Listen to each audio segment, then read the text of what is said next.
we talk about the economic. Goal number 7, affordable and clean energy. Sir pointed out that when we can able to achieve, but this goal 100% we can able to achieve in 2030. Goal number 7, affordable and clean energy, which we are very seriously working on these goals. When it will achieve, when at present situation in the home, if you want to convert our complete electricity to solar electricity, it will take for per kilowatt 40,000 Indian rupee to 70,000. 40,000 for medium brand and 80,000 per kilowatt it is for top brand. Another 5 to 10 years it is expected to reduce by 60 to 70% it is going to reduce. It means that to convert your complete home with 2 AC in your home, it will take only below 2 lakhs rupees. It is going to come within 7 to 8 years. That day, this goal, we can able to achieve that. That is what the ensure access to affordable, reliable, sustainable and modern energy for all. Decent work and economic growth. Goal number 9, industry, innovation and infrastructure. Here I will point out little. Can you take one little survey here? How many of you, those who are here with patent, you all heard about the word patent? Anyone applied for patent in this forum? Suresh, Professor Suresh is there. Okay, it is very interesting to develop the whole globe for greener society. It is must we need to go for new innovations. New innovations will convert as patent. So this innovation play a very big role for starting from school till end of our life. There is no criteria of age limit is for applying for patent. When I talk about applying for patent, you can feel that no sir, only the top researcher only can able to apply for patent, or it is very tough for apply and get the patent awardee like that. It is not like that. It is very simple. If you found out some issue, problems in the society, you can come out with the solution. Then you can able to apply to the government for the patent. Let us example this mic. Without mic, I need to talk to you. How it is possible? There is a cordless wire, cordless mic is there. Another part is that another one mic is there. Without that, how I can able to talk to you? There is no need of any mic. Only amplifier is there. Whether I can able to talk to you through that amplifier. Presently, there is no device is there. If you come out with that solution, then that we can able to file as the patent. Already this problem solution I am the joint registrar and professor of Dr. MGR Educational Research Institute. It is a university. Our students come out with the solution for that. Simple solution, I will tell you how. You have your mobile. So I have my mobile. My students come out with small product that will be connected in my mobile. I will talk here. It will automatically take it to the amplifier and it will be there. If you want to disturb me by asking some questions, you will disturb with your mic, with your mobile and talk to me. It will be reflected in the amplifier. In future it is actually we are not supposed to tell the idea, but it is a good forum you to understood the concept. So this is what the problem and solution. See why we need all mic anyway. See, then we need to come out with any patent, any problem, there is some other issues will be there. Then we have to come out with one by one solution, we can able to apply for that. And I filed a patent, it is published and going to be awarded within 1 year. What is, at present you are having your mobile phone in silent mode, whether I can able to talk to you? Suppose your mobile in silent mode.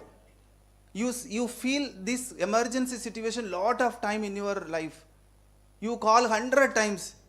Even today morning, Jyothibai madam called Suresh and madam can't able to talk to Suresh. Finally what happened? Suresh made his mobile in the silent mode. See, like this emergency situation is lot of things are there. So no solution till now. I filed a patent for this. My device will react when emergency is there. I will tell the solution also. Very simple solution. If you hear that, what sir like that will be. What is my solution is, if I will call Abraham sir 5 times continuously, my product, my mobile will automatically activate and put on alarm. Simple. See, the mobile itself, it states that after 5 continuous call for the same person, it assumes that it is emergency. So one alarm will switch on wherever we are. One alarm is there, you have to go immediately and talk to the respective people. That is the solution. I filed the patent, and maybe another 6 months it is going to be awarded. So the concept what I am telling is, there is a lot of problem behind that. Again, mobile, another problem is there. You can also come out. Battery is dead. How to communicate with the person? You come out with the solution. File a patent. Till now that is open only. Nobody found out the solution for that. See, now it is all technical. But without technical, you can file a patent.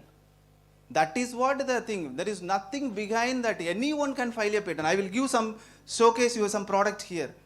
I am the joint registrar and dean for research, innovations, alumni, events, lot of activities. We have 30 organizations totally.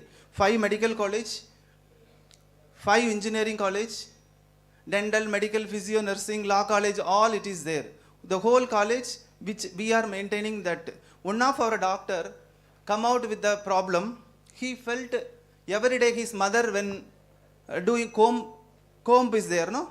The dust in the comb, it is very difficult for mother to remove the dust. Normally, what is the procedure for removing the dust? Take another comb, or the best way is safety pin. Safety pin, lot of brush. See, in Chennai Saravana store, there is one brush is there for cleaning the comb, 20 rupees. But comb price is 10 rupees. See, that doctor come out with one solution. If you found that, so this is the comb without the solution. Okay, this comb with the solutions. Nothing is there. You see, if you remove this, all dust will be here. None of the, here no dust will be collected there. So it is the patented product now. Very soon it is going to come in the Amazon, Flipkart like that. Dr. Vijay Anand like that. He is a dental doctor. What is the relationship between the dental doctor and this comb? That is what my question. No relationship. So anyone, any problem, you can file a patent. Okay, so this we can, again this here a challenging task is there. What is the challenging task? We need to know what is the material you have to use. Because 1 lakh time he did the trial run. These are all the problems. Okay, so this we leave it, whatever it is. But another thing, you all know that how you will brush in the morning. What is the procedure for brushing? Up and down. We are very clear that it is the up and down. But how we will do? Up and down or thing? So this is the brush without the innovation product. Same doctor only. Without the product. Actually we are supposed to do like this. Correct? This is the right. This is wrong. But 80 to 90% people will do like this one. If you do like this, you are all all will go. So finally your only the teeth will be there. In between the teeth all the enamel will go. Or this like this you can do. Or this is a 2-time process. He come out with his brush, patented brush.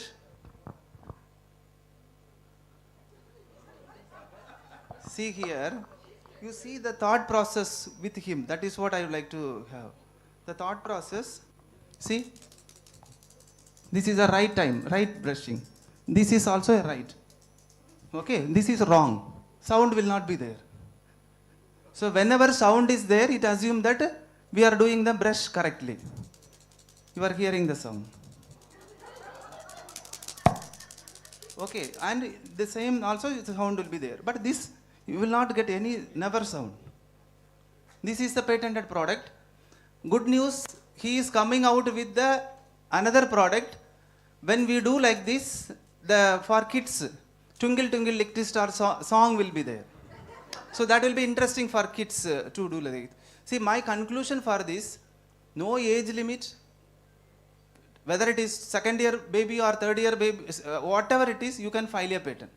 So that is what you can come out, see that patent also will not damage our environment, will not damage our environment. That has to be very, very strong. We have to go for green patent. That is green patent, we call it as a green patent so that it will not damage the environment. Sir, PPT. PPT.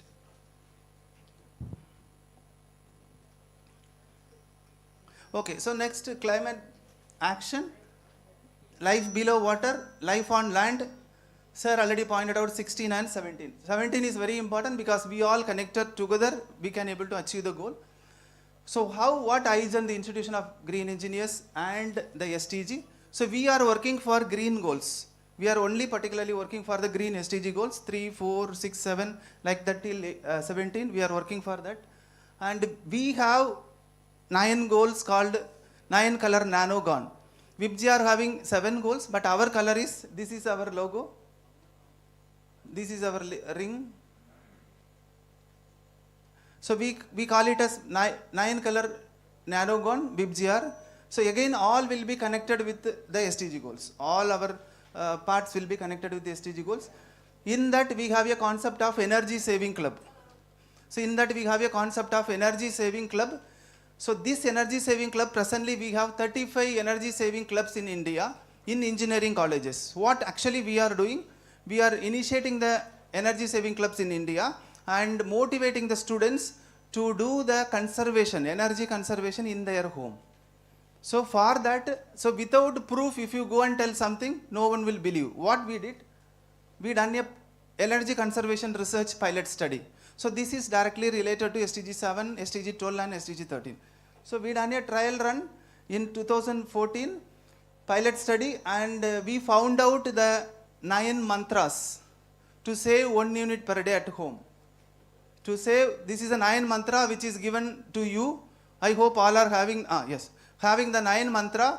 This 9 mantra I am not going to explain you.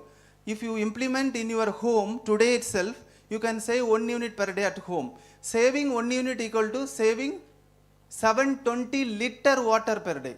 Why? Because to generate 1 unit, we need 720 liter in thermal power plant. Thermal power plant, we need 720 liter. Not only that, saving 1 unit equal to saving 1.3 kilogram carbon dioxide. So that is the mantra we are taking to the students, to the community. So how we can able to take it? If you go and tell to do something, no one will do. So we come out with the project. That project is called Energy 99 Challenge. This 99 means each students will go to 99 home. 99 home to create awareness. This is the sample. We have Facebook group, all will be recorded there. So they will go to 99 home and create awareness, the poster which you are having. We have the procedure for that. We will tell the procedure, train them, so they will go to do the awareness. Once the awareness is done, we will give the certificate. Project, they done part of that. Then they have to go after 2 months and ask what is the energy consumption you reduced, what mantra you implemented. If they done something, they have to give video for us. This video will be posted. Then it is, if they implemented, it is assumed that one student 100 home. So 100 1 unit per day, 365 unit per day per home savings is there. It will be converted to 100, 3600 like that it will. So it will be converted to carbon dioxide emission. 4650 carbon dioxide emission will be there. So that carbon credit certificate, finally he contributed for SDG. So SDG Action Award. So we got recognized in UN with this project, with the project ID SDG Action 48555. So this is the project. Second project, Talk for SDG. We are promoting the SDG goals, the whole across the country and take it forward. This is the SDG goals. They will promote it digitally or they will go there particularly. Then we will give the presentation certificate. Cycle for green. So we have to drive the cycle and create awareness for green. So the project order letter will be given to the people, those who are participating. So this is my cycling. I started a project 82, Mark 82, to convert 82 building to green building. Why 82? I want to reduce my weight 87 kilo to 82 kilo. There must be some selfishness so that this kind of activities will be there. So presently my weight is 84. Till I need to reduce 2 kg only. But yes, that is what the project and green, sir. Almost we are come to the conclusion. So this is by the students and some goals. This is our Vice Chancellor and President. So in our university, we taken the SDG goals in action, and this is our university project SDG goals. And very happy, sir, 1 minute here, because we are very happy. From yesterday we are part of URI, and we have Aizen VIBGR URI Aizen VIBGR Green Circle. That is what our part, with the permission of our chair Abraham sir. Today we are launching this project. That is the Aizen VIBGR Green Circle with URI Aizen minus CO2. What is the objective for this project? Before 2030, empowering 10 billion public to take action to minus CO2 by implementing conservation action before 2030. 10 billion people before 2030, that is what it initiated from today. I am happy that, and the World Peace Summit provided the opportunity to initiate this project. So every year we will give the witness proof for this, what is our action on that. So this is what we would like to have, because how the CO2 to be reduced. Always talking, but we will make them to implement. They can do water conservation, they can do energy conservation, they can go for plastic awareness, whatever it is, but reduce the CO2. That is what we call it as. Even name itself minus is there, but that is very important. That minus we need to do for CO2, then only we create our Mother Earth green. So this is already we initiated that little bit. Yes, sir. How can I contribute? That is what I told you all. Immediately start a project related to SDG goals. Tomorrow if you will ask who is your favorite cricketer or favorite actor, like that your favorite SDG goals will be there. My favorite SDG goal, SDG 7, affordable and clean energy. Not only you, your family members, all favorite SDG goal must be there. So from that you can take it forward. Tomorrow we all collectively create our Mother Earth green. Thank you so much. Thank you so much, Dr. Ramesh. So these are university, academics, how they contribute to the society, how they can merge SDG goals with our development goals, and how they can take all these to the students and the community. Wonderful work. Thank you so much, Dr. Ramesh. Because we are running behind schedule, we have to restrict all presenters to 10 minutes maximum. So next we have Sri Vinod Nair, a finance professional and socio-cultural community activist. He is a great supporter, especially for this conference, and we are so happy to.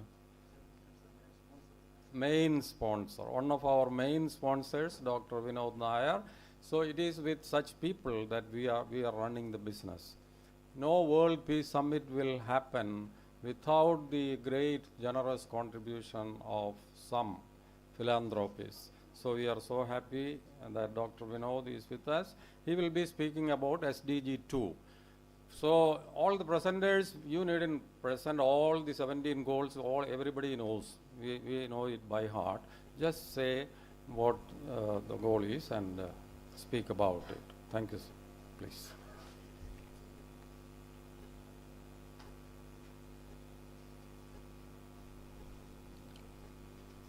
Hello.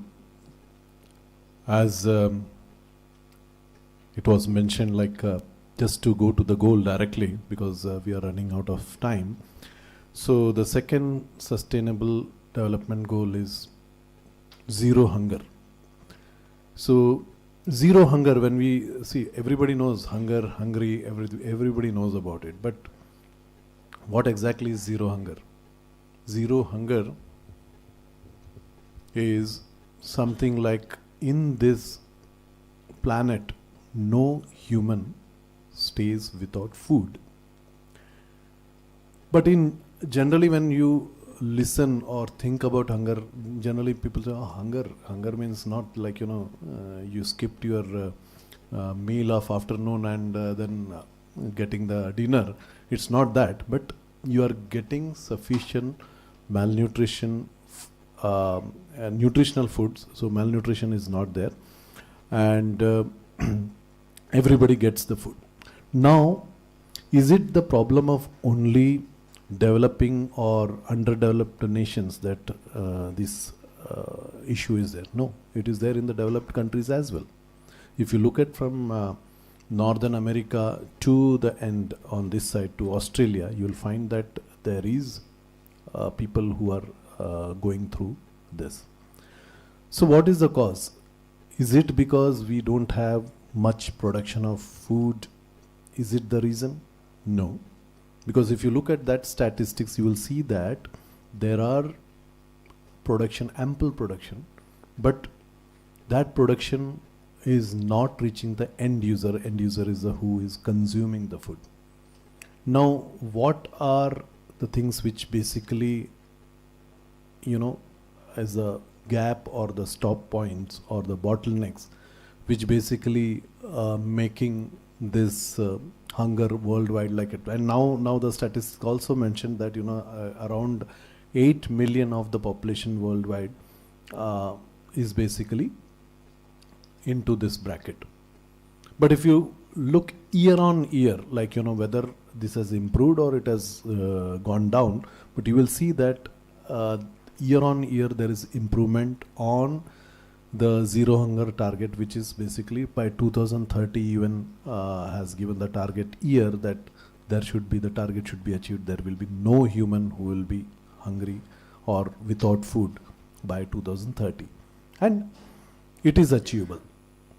Because when you look at the word and when you see the pictures which is normally in the websites or in the documentaries, you see some kids in Africa who are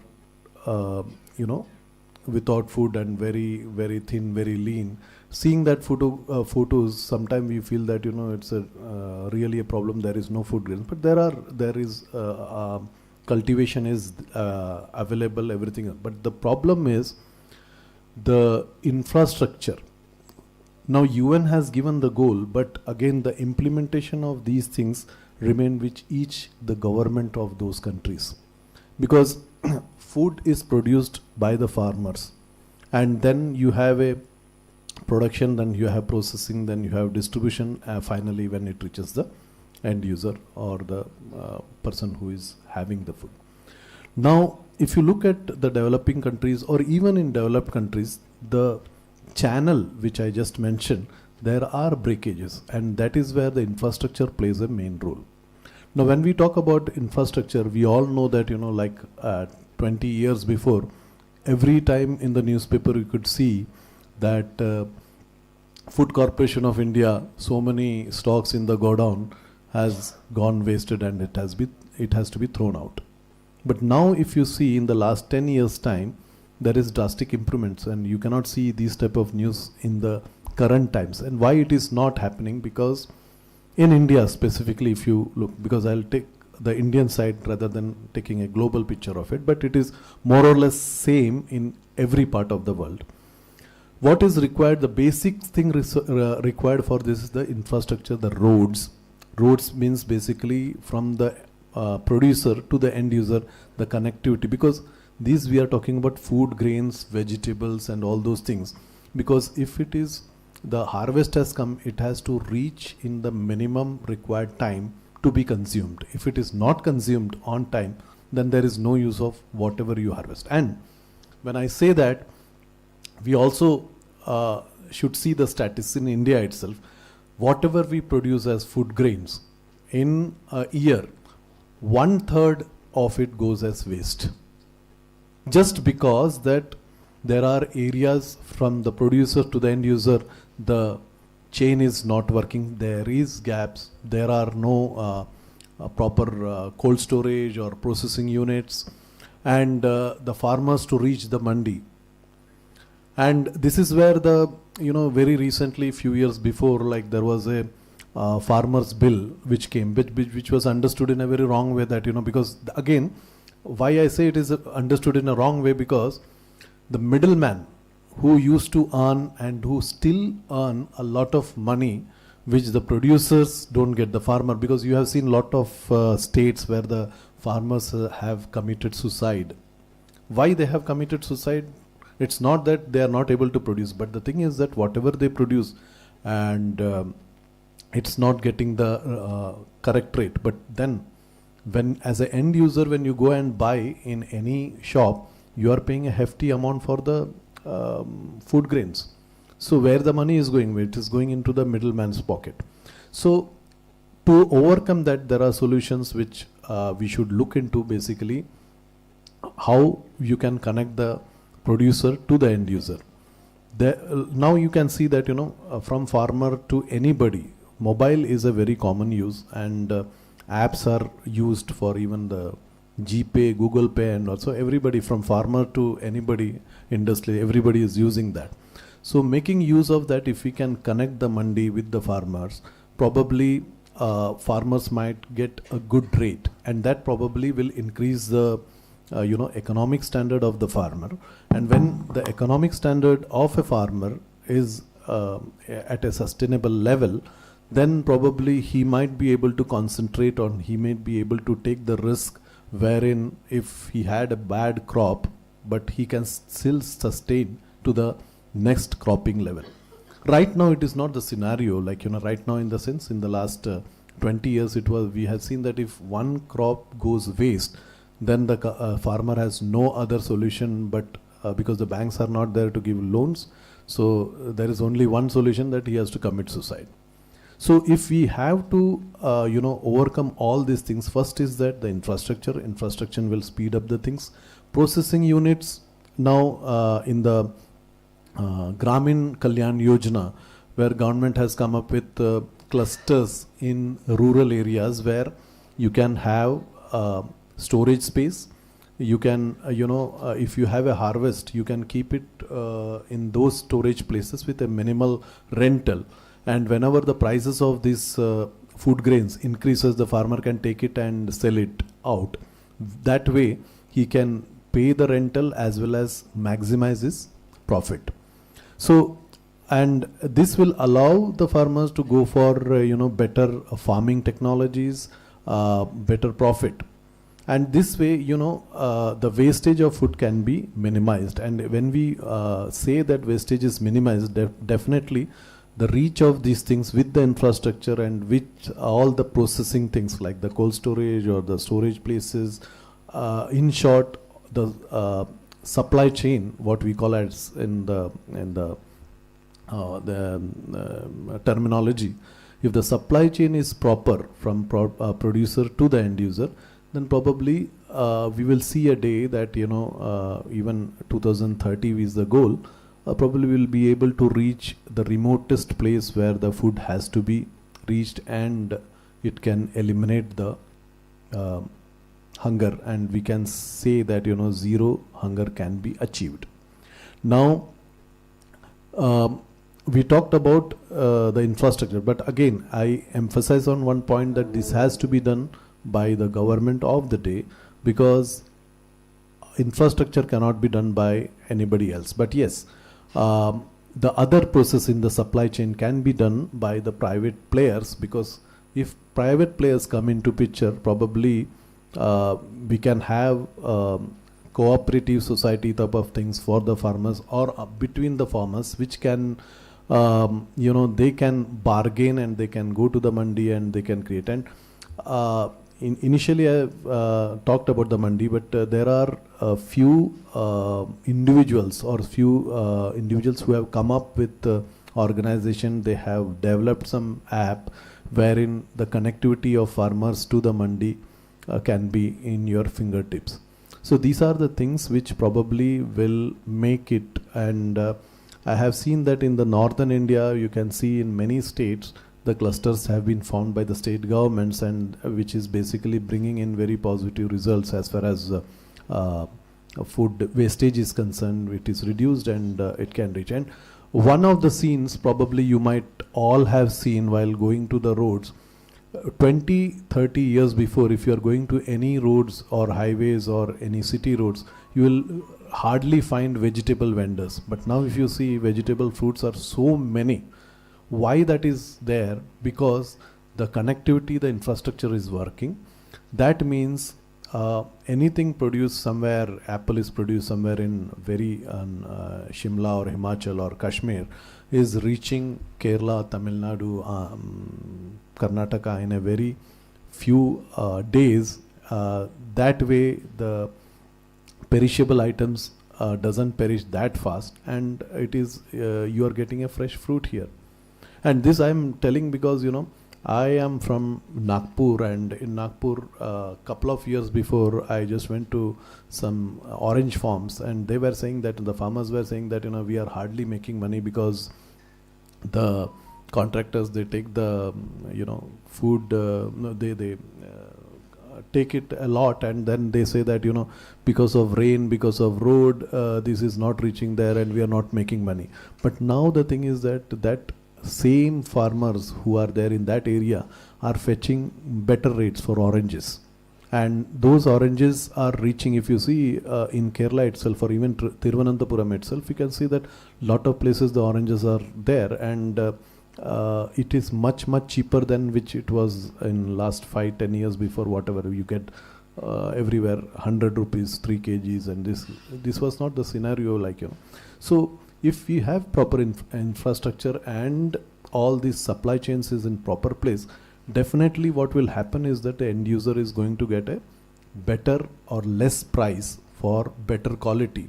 And when we do that, what is the benefit for end user is that if the supply chain or the infrastructure is in proper place, then we will be definitely into the Amrit Kal, which the government always mention, because once you are getting cheaper rate, that means your cost or the government's the expenditure will also gradually come down. This will allow the taxpayer to pay less tax, because we will see a day where the taxes normally, last 40-50 years we have seen that the tax rates have been always increasing.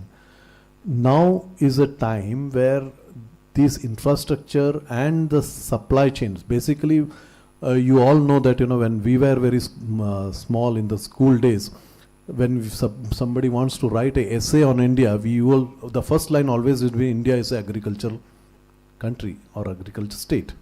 But over the years that state has not been there, but we are gradually coming into that. We are coming into the sustainable development in the agriculture side, which will definitely bring in zero hunger, and we will see that Amrit Kal, everybody will be without hunger, will be full of food, and in a very cheaper rate and better quality, and which will help the health, wealth of the nation and the people. Thank you.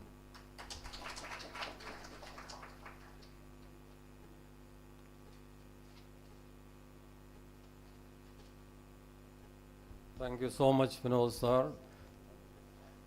Very informative, brief.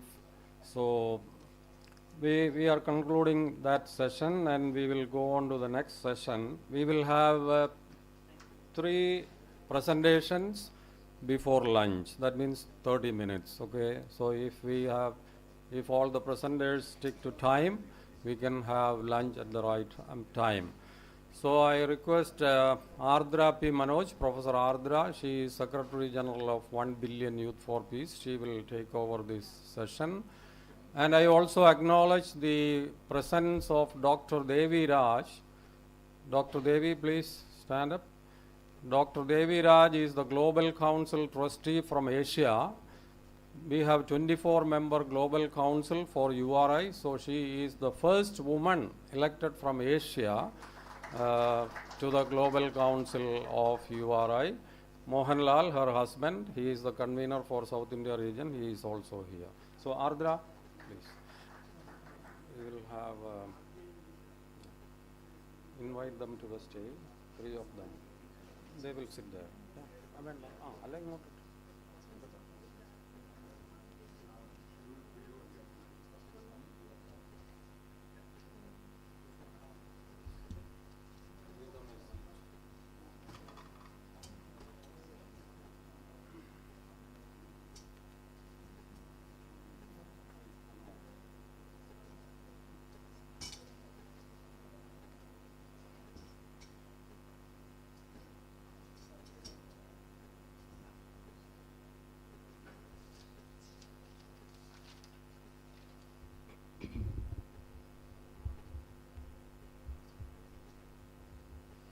Greetings of peace to all.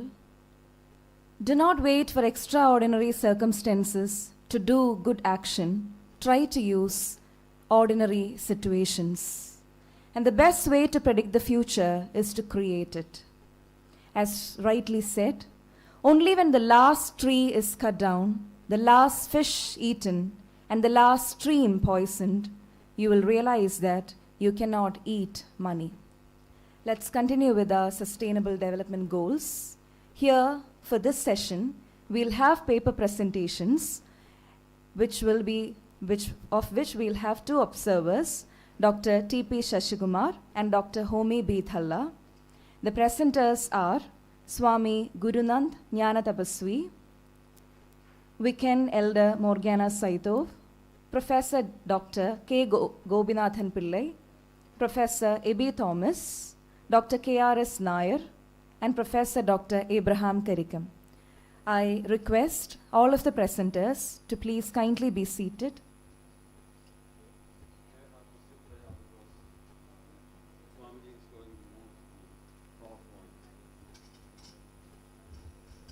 I cordially invite Swami Gurunand Jnana Tapasvi, Head of Santhigiri Social Science Research Institute, Santhigiri Ashram, for the presentation.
A warm good afternoon to one and all the dignitaries of the dais and on the dais.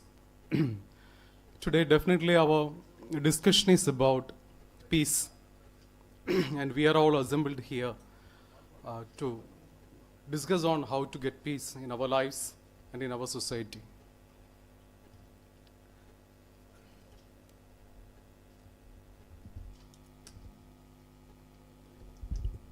I think it will be a bit academic because I am from such a field, that's why. So I found this particular definition most beautiful. It's a general positive state that includes all the positive qualities cherished and aspired by human beings. I didn't saw any other definition of peace with that much beauty. But I would like to tell about 4 things. The first one is the quote from Gandhi: if we are to teach real peace in the world, we shall have to begin with children. But here in this discussion, we don't see much children here because we have to do something. Here the discussion is done by and for the elders. And we are actually, I feel that we are actually ignoring our children. We have to reach the children and to, give the message of peace in their mind. Otherwise, things won't happen in the right way. So if we need a sustainable future, definitely we have to reach our children. And there is a particular field called peace education, and there was a discussion about that in the nearby room. But many people are not aware of that particular subject itself. It is not there in syllabus in India, but outside India, there are many discussions about that and much innovations are happening. But here in India, this peace education is not there in the syllabus.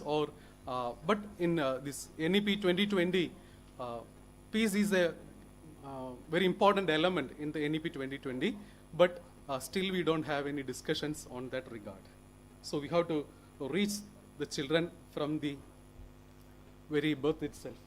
So I would like to tell about two aspects, that is the melting pot aspect and the salad bowl. See, in a melting pot, that is I think it is the concept behind this oneness. When there is oneness, the identity will be lost. Everything will be at the extreme, and your identity will be lost, and that leads to identity crisis. So I don't feel that this thing will happen ultimately. But in salad bowl approach, anything can coexist in a beautiful manner, in a tasty manner. So there must be the identity of every person, every culture. So what we have to promote is harmony. So beyond oneness, I think it is better to discuss about harmony. Here we are discussing about the Harmony Week, but we are discussing harmony in a different way. But we can reach harmony, we have to reach harmony inside ourselves, in our family, in our society, in our workplace. No discussion about that. Otherwise there won't be peace. Then to nature and to transpersonal. So there are different dimensions of harmony, but no much discussions are happening here regarding this harmony. What I feel, I will keep it as the last statement. So the total peace, it is conceptualized like this: inner peace, social peace, and peace with the nature. That's a general thing. But what I feel is that this inner peace, see, this is another a famous academic work by Linda Groff. She classified every peace approach that is available in the Western world. So the inner and outer. But what I feel is that our inner peace is affected by many things. And our inner peace affects the outer peace also. So that segregation, water type segregation, is not possible. So we have to discuss about personal peace, systemic peace, and eco peace. That will lead us to total peace. Personal peacefulness, a person's conscious choice of solace that extends beyond inner peace to include various aspects of our outer peace, such as how one perceives, interacts, and builds relations with the external world. So how to build good relations. That's all about harmony. Then systemic peace, see, the experience of peace in the civic society as a result of the harmonization that is taking place in various social systems, political, economical, religious, governmental, and so on. Whatever there is, that is systemic peace and eco peace, and that is the peace with nature regarding our sustainable goals, and all these things comes under that. So regarding the words of Jawaharlal Nehru, peace is not merely the absence of war, because all peace research and peace studies is based on the concept of John Galtung, who proposed peace as the absence of violence. Both positive peace and negative peace is there. Absence of direct violence, it is negative peace, and absence of systemic violences, that is indirect violences, that is termed as positive peace. But it is not simply the absence of war or conflict. It is much more. It is also a state of mind. It is a condition of mind brought about by a serenity of the soul.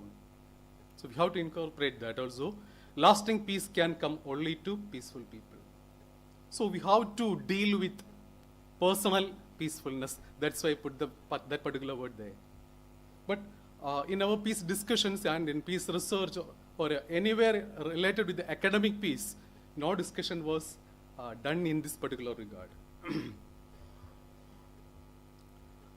So these are the words from my guru. The goal of Santhigiri is to bring peace and tranquility to the world. A path is to be established to search for and find, where everybody beseech for peace, a quest that emerges from the expansiveness of the mind and pervades the household, society, nation, and the world at large. We have established that way which we received in that regard. That's the words of my guru. We need harmony by all means, but are not able to bring the togetherness even in a single house, then how can we bring that to the country? First, bring harmony in your home, no matter how hard it is. Household, society, and then the nation. This should be the disposition of harmonization. So we have to know, we must learn how to harmonize. But still, this date, there is no syllabus or any discussion regarding how to harmonize. Actually, I am doing my PhD in this particular regard. So I would like to propose a model for that. So peace must be our goal of life. So it must be the fundamental aspiration of a person. So there, peace is not a passive thing. It is to be actively realized in our life. Take deliberate actions for peace. We have to. Peace is harmony. Harmony is the means for peace. If peace is the end goal, then harmony is the way to that.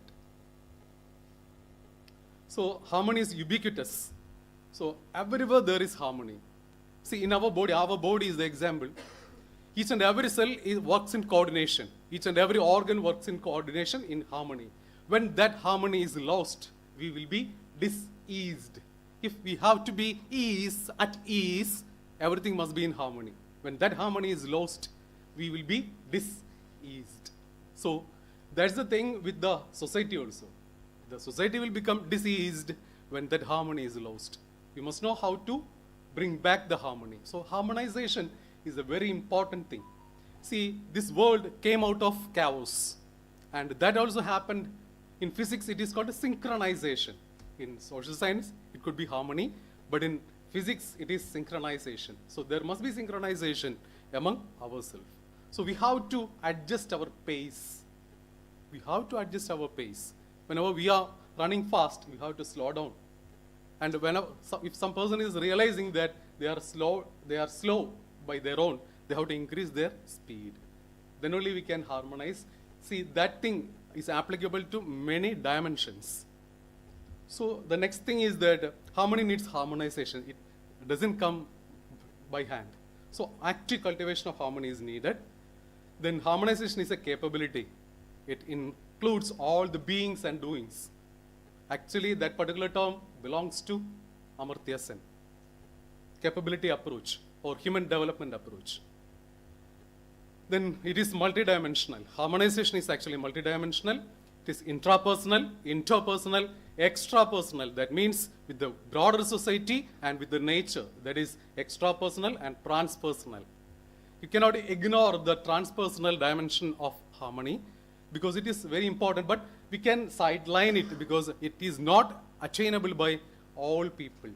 But the other three has to be given importance. Then disharmony is much more than conflict. Conflict is always overt, but some hidden things are inside. If only we are addressing that things, we can avoid the problems. So disharmony, the absence of harmony is much more than conflict that we have to realize. So overcome all disharmonies, not just the overt conflicts. So the last thing, cosmic harmony. That is the harmony with all beings and the universe.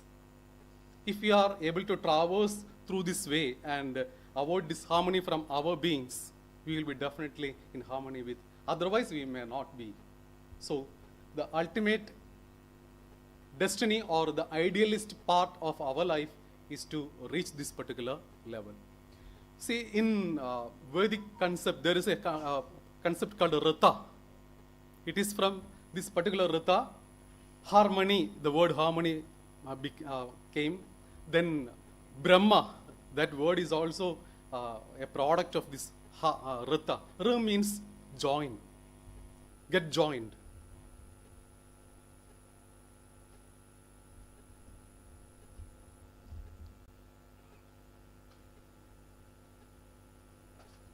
Okay, Mani.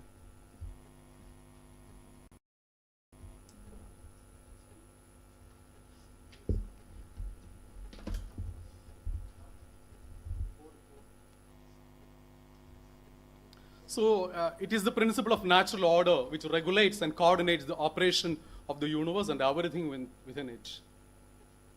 It's an age-old concept.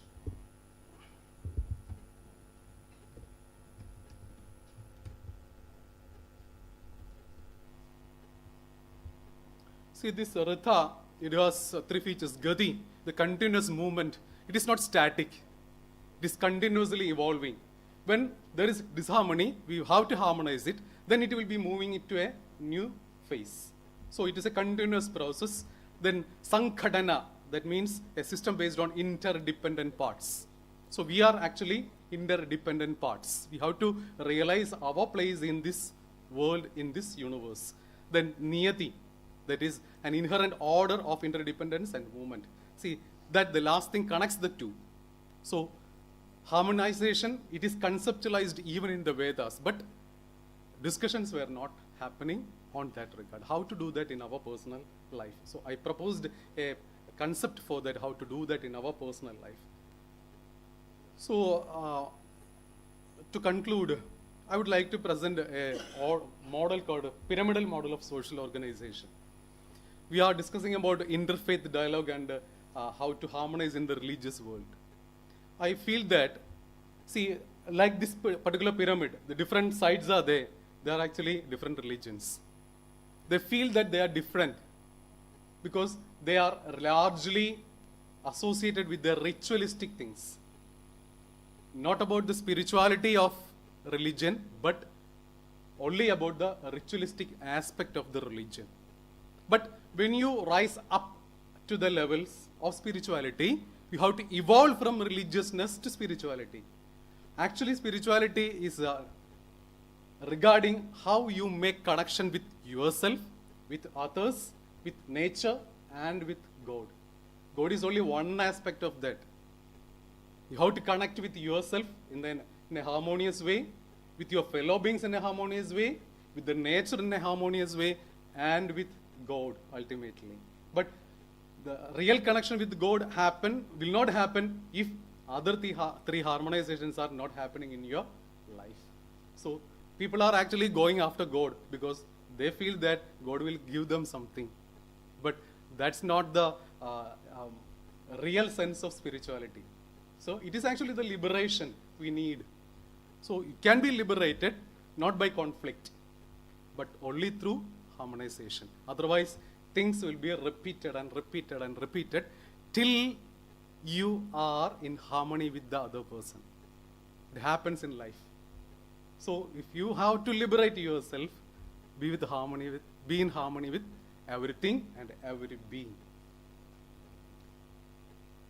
So we have to think about healthy spirituality, unhealthy spirituality, and spiritually unaware. Many people are spiritually unaware. No meaning, no inspiration, no relationships, nothing can I do, does not belong to anything, no emotion, no identity, lack of motivation. Many things happen if you are spiritually unaware.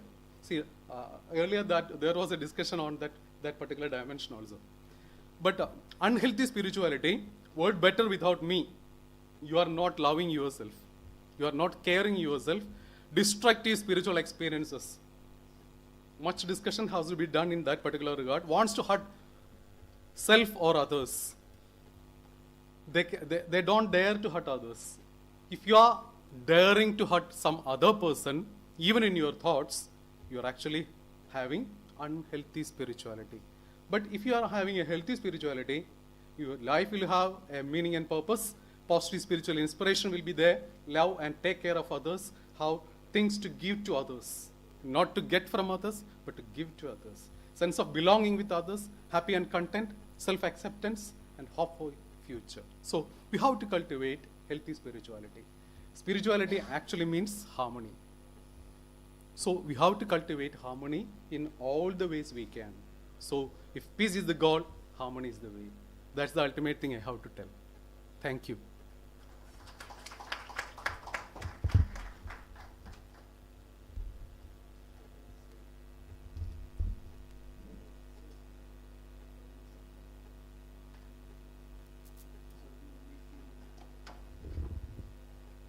Thank you.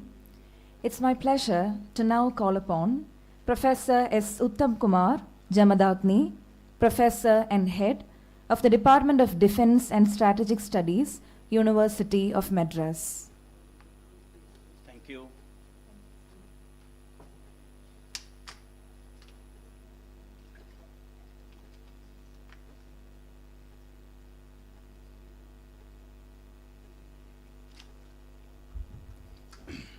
Om Shri Gurubhyo Namah. My salutations to all spiritual gurus here, and my respects and regards to each and every participant. When she uttered the name Defense and Strategic Studies in a peace conference, what am I supposed to be doing? I'm a student of warfare. There is a separate education. We all talk about peace education. We talk about professional military education. So we go to military academies and teach. So that is our profession, that is my bread and butter. But there is a lot to do. There is a lot to do with, peace. So how are we going to look at this entire perspective? I, in fact, was wanting to talk about SDG 14, that is life underwater, because my area of specialization and interest is maritime security affairs. But for me, this is the first conference, that I'm attending, a peace conference I'm attending. So I thought I'll give my reflections on what I felt from what I have been listening since yesterday. Quite a learning for me personally, but I have some reflections to make. I will start with what Swamiji said, who spoke just before me. He pitched the entire paradigm of peace with a minimalist notion of peace. Because peace is an amorphous term. Let us please understand and agree. Peace is highly a relative subject. Yesterday, Mr. Saga was explaining, correct? So he asked somebody, he asked his wife, he asked his child what peace is all about. It's absolutely a relative term. It's absolutely a subjective, term that we use. So how do we use from the military? What is it? We have one of the largest forces in the world. Please remember, I'm talking about India. You have the second largest, armed force. Army. Your third largest air force, and we are going to be reaching a sixth largest navy very soon. And you have big coast guard. They are all securing your borders on the maritime front, and we are all happy talking about peace here. Because there are people who want to gobble up at any point in time, there are eyes prying on us. They are jealous of your growth. They are jealous of everything, because it all emanates from feeling of insecurity. What we call a security dilemma. We all undergo this dilemma day in and day out. As individuals, we undergo. Also, as nation states, we undergo this dilemma of security. And only when you feel secured, you would be able to be comfortably talking about peace. Isn't it? So, without security, there is no peace. So, we need to understand that as a first thing. So, absence of war, he very prominently brought in. So, that minimalist notion of peace is nothing but the absence of war paradigm. I don't know whether you have heard of these terms.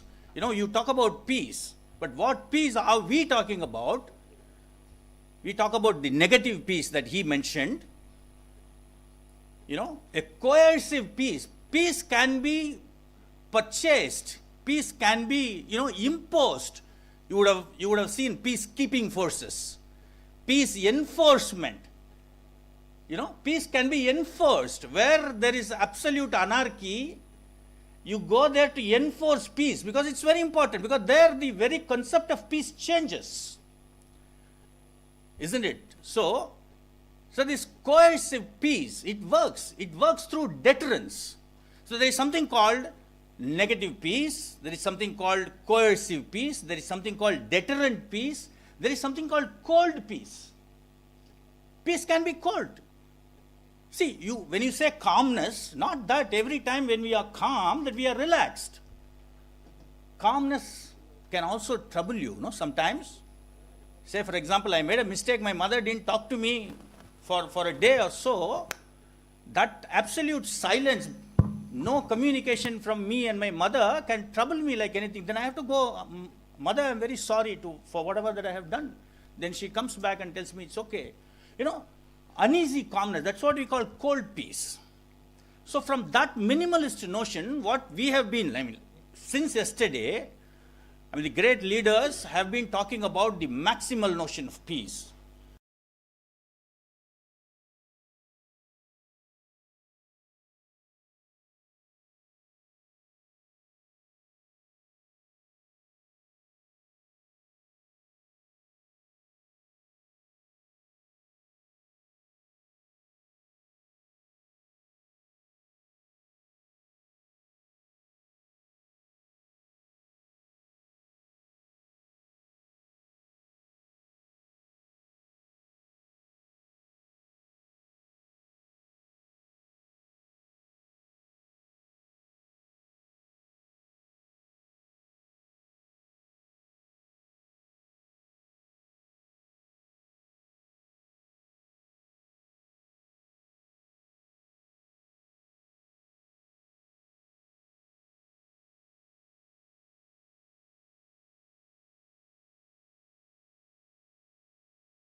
to Bridget, that you can, even if you don't use the word Bridget, remember the divine mother. Remember the divine source of all being.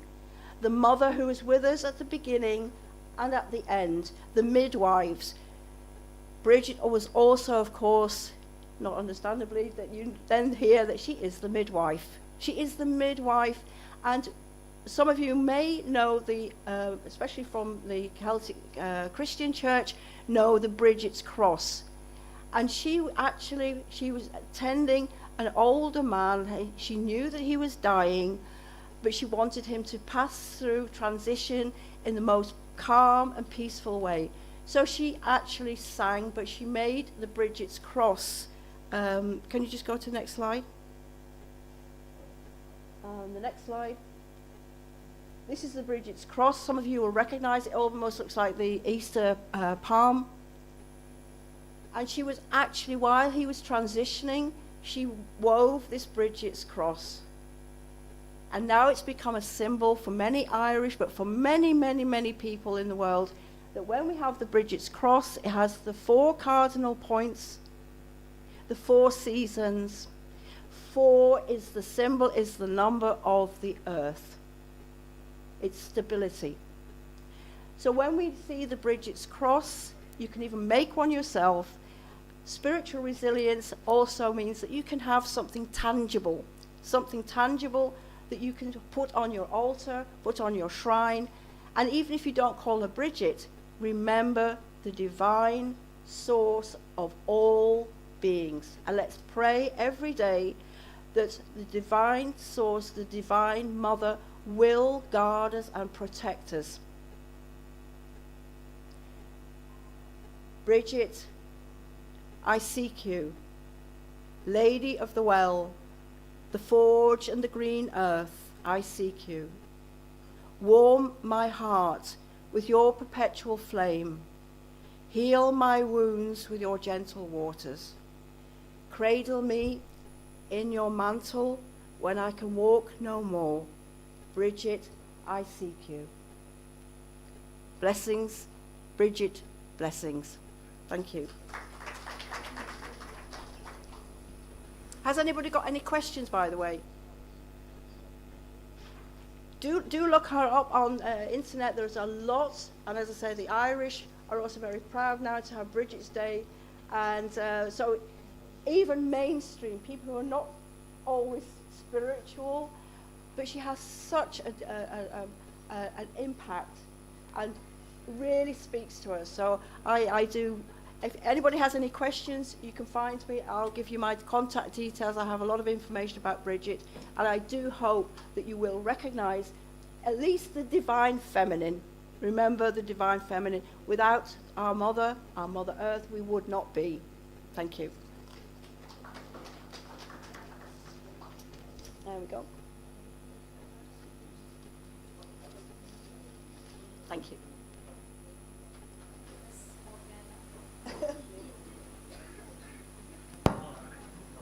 Hello. Thank you, Ms. Morgana, for a wonderful presentation. We'll be in touch. Next, we have the very reputed Professor Dr. K. Gobinathan Pillai.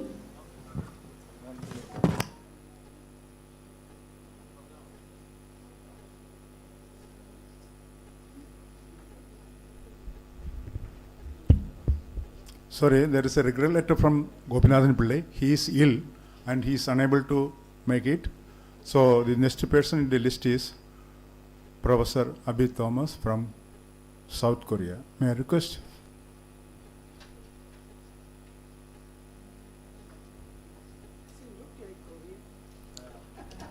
Perfectly. I'm not a Korean by birth. I just live in Korea for the last 28 years and teaching there. So, with much gratitude and thanks, I'm standing here. I'm basically a Malayali person, but teaching there in South Korea. So, our beloved Shashikumar introduced me as a Korean man. I'm not a Korean person, but I teach in Korea. So, we have heard so much about peace from lovers of peace. In the morning we heard from Dr. John Samuel, then Dr. S.S. Lal, and from Swami Gurunand and Professor Uttam Kumar, a different perspective of peace. So what I am going to present here within 8 to 10 minutes, it is the concept of peace from a Taoist concept. Tao. Actually, Taoism is an ancient Chinese philosophical and spiritual tradition which is not that much common for us all in Japan, China, and Korea. Still, we have this Taoist philosophy. Taoism doesn't offer specific policy recommendations like do this, but rather provides a philosophical and spiritual foundation that can inform individual and collective behaviors which can guide us to peace. So, Taoism says there are so many people. You ask any people, 99% of the people say, I am for peace. Yeah. Like John Samuel and Dr. S.S. Lal said, we have enough food in the world, but people are still starving. Peace conferences are there, millions of people for peace, but at present, in 32 places in the world, rigorous military or clan problems are there. Violence is there. But we are all for peace, no doubt. Why this contradiction? And some of the people in their personal talk ask, how about a personal peace like that? So Taoism more concentrate on personal level of peace. Collectively, it may guide us to a better world, like a personal peace, a family of peace, a community of peace, like that. So Taoism says, stay in harmony with nature. As we just heard, harmony and focus. Try your level best to be in harmony with the nature. And balance that yin-yang, the opposites. We heard many oxymorons like this war is for peace. Or as Professor Uttam Kumar just said, like a peacekeeping force. So we are forcefully keeping peace. We are here to keep peace. So peace enforcement like that. Okay. This is in Taoism it says that everything is in a dual form. Day and night, man and woman, good and bad, positive and negative, it is there. Accept it, that is the nature. That is the nature of the universe. So balance the yin-yang, the opposite concepts, otherwise you cannot attain peace. Accept that thing. And Taoism say, accept if you can, otherwise respect. Accept if you can, otherwise respect. No other way for a peaceful life. So balance, take the opposite views also and try to understand it as the two sides of a coin. No one side can exist.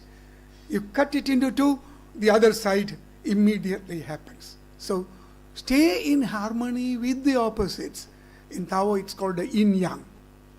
And compassion and kindness and simplicity and humility. As Swami Gurunand just said about his guru, I happened to meet great Karnagara Guruji while he was in the physical body here.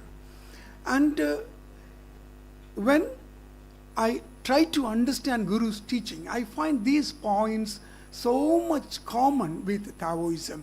Simplicity, compassion, kindness, personal beauty and holiness, simplicity and humility. Taoist philosophy also advocates simplicity and humility and compassion and kindness. And mindfulness and inner peace.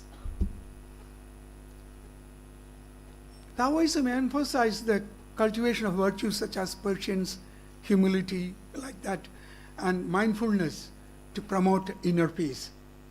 A more peaceful world can be achieved when individuals collectively strive for inner harmony and peace.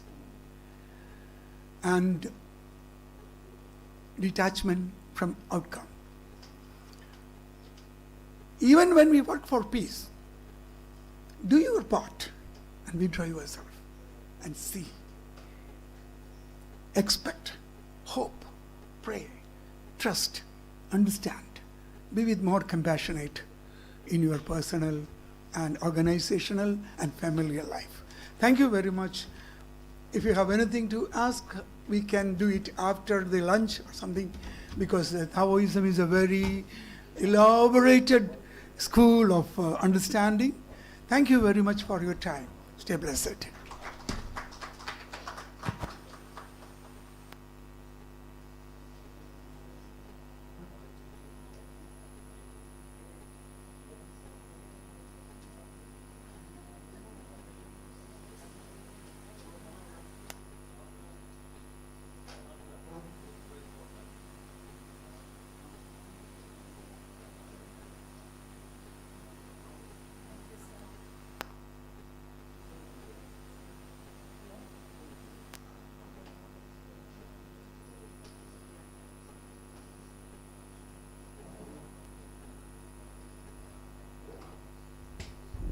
Thank you, sir. Now we'll all disperse for lunch and expecting you to come back at 2 p.m. so that we could continue the session. Thank you.